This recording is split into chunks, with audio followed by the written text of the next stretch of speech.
Hello ladies and gentlemen, and welcome back to the channel. Orcshead Magic, Jordan here, and this is Deck Tech Tuesday. This is my first official one, and I'm beginning off with a budget modern deck. Yes, you heard me right, budget modern. Now, this budget modern, it comes in at just over $28. I know some of you have just hit the floor. I know it's $28. It's insane. That is not accounting for the lands, and I'll get around to that as soon as possible. So, let's begin. This deck I am calling Can't See the Woods for the Trees. And this is why it is. It's a mono green deck. And basically all we're doing is we're running preventing combat damage and getting our win conditions online. So, to begin with, this deck runs around the 5-mana enchantment, Lost in the Woods. It's 3 and 2 green. Whenever a creature attacks you or a planeswalker you control, reveal the top card of your library. If it's a forest, remove that creature from combat. Then put the revealed card on the bottom of your library. Now, we are running quite a few lands in this deck, and we are running 40, so the chances of this actually hitting are quite big. So it's very decent. We then get into the other damage prevention, because turn 5, let's be honest, in Modern, you can be dead. So we run 1-mana Fog. We run a 4 off of that, and that prevents all combat damage. So again, it stops things quite nicely. We then run 4 off of Druid's Deliverance, which is prevent all combat damage and then populate, which is the mechanic which creates a token of a creature token that you already control, which then starts to lead us into our win cons. Now, we run a 2 off of Howl of the Night Pack, which is a 7-mana sorcery. I know, some people are screaming, going, 7 mana it does not work. I know, trust me. 7-mana sorcery, which is for 6 and a green, and it creates a 2/2 wolf for each forest you control. Now, that's quite good. You are getting quite a lot of power on board by that time. Trust me, it is worth it. So, and if you've used Druid's Deliverance, you're getting an extra wolf out of the deal anyway, so wow, fantastic.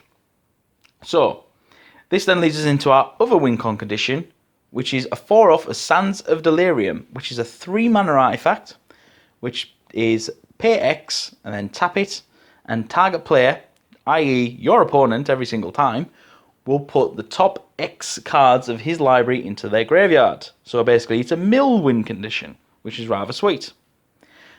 And then to finish off the deck, with main board, we have 2 Bramblecrush, which is a sorcery for 2 and 2 green, destroy target non-creature permanent. This is basically target removal for artifacts, planeswalkers, various other nasty things that you don't want going off.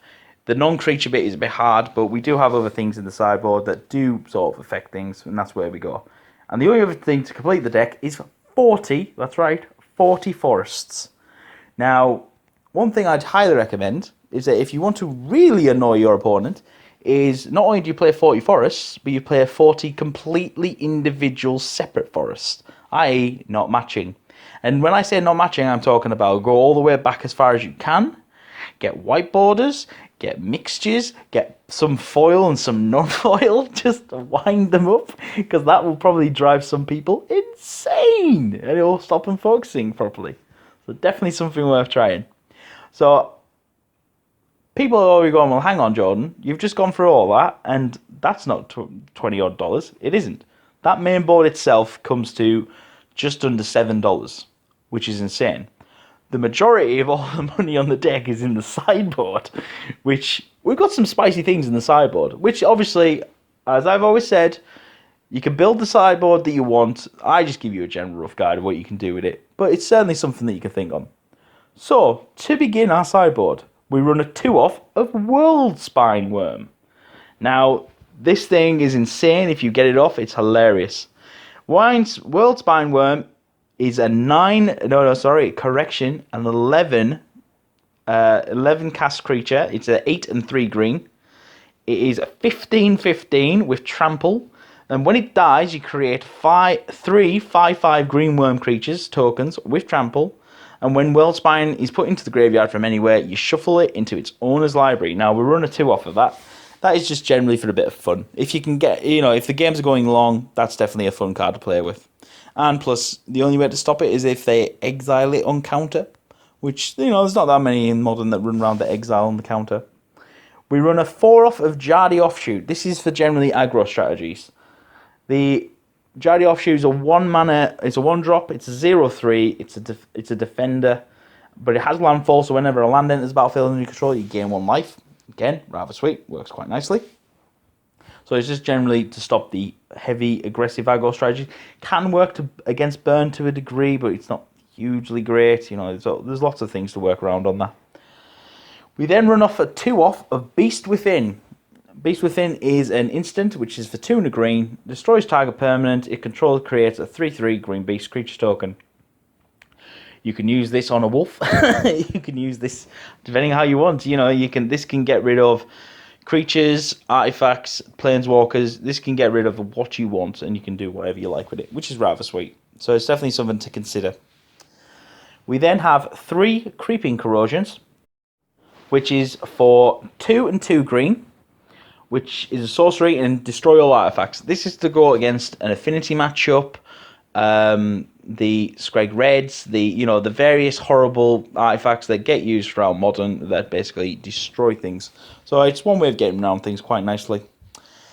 The last thing in our sideboard is a 4-off, and that is Avoid Fate. It's a 1-mana instant spell from Time Spiral block, which is counter target instant or aura spell that targets a permanent you control.